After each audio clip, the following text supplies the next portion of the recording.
Hi, this is Seth again, and I'd like to discuss with you the second part of the video series on how to get started with container gardening.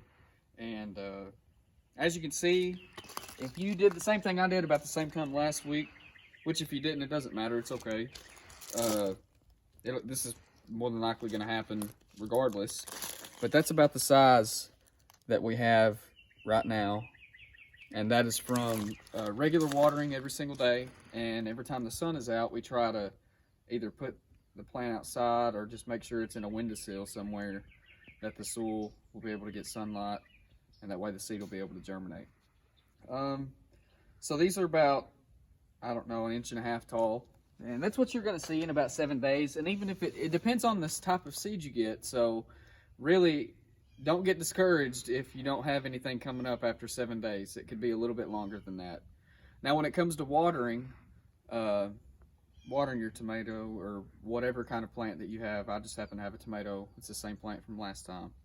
Uh, Really, all you have to do is just make sure there's enough water to cover the surface of the soil, and make sure you do not saturate it too much, or it will drown the plant and kill it. Actually, the seed. But that goes for the plant throughout its whole life cycle. Regardless of how big it is, you just want, basically, the bigger the plant gets, the more water you're going to want to add to it, just not too much. I can do a demonstration on watering. It's not too hard, and there actually is a certain way. There's a good way to water and a bad way to water. But that's the tomato plant so far. And I didn't go over this in my last video, but the tomato plant is a standing plant. Some of them can be vining, but the one that I have, which is an heirloom, and it's just a big beefsteak tomato, which is a variety of tomato that's good for slicing, good for sandwiches. So the plant will be a little bushy, but which will be real big and round. It'll fill out really good. But when it starts to grow more, you're going to have a cage or something to enclose it. That way it doesn't fall over and break, because the fruit is so heavy and the branches are so heavy, they have a tendency to fall over. Now I'd just like to show you what I have started for my personal garden out here at my house.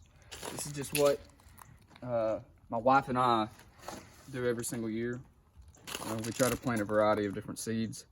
We have tomatoes, spinach, cabbage, peppers, squash, zucchini.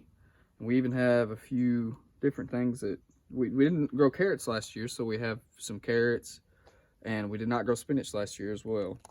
But that's what I have so far, and this will eventually be transplanted into the garden outside. But right now, as you can see, they're really small.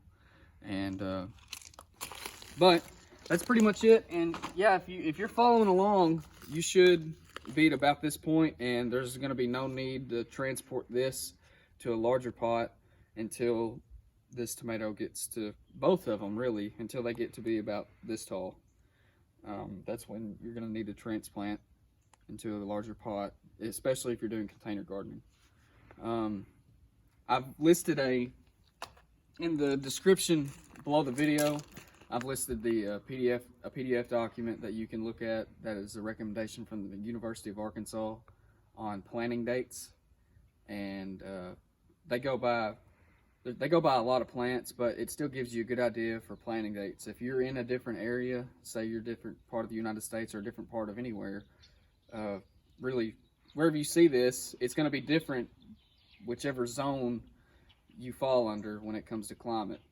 So just refer to your local university research station or university website. But thank you for watching, and hope to see you back next week.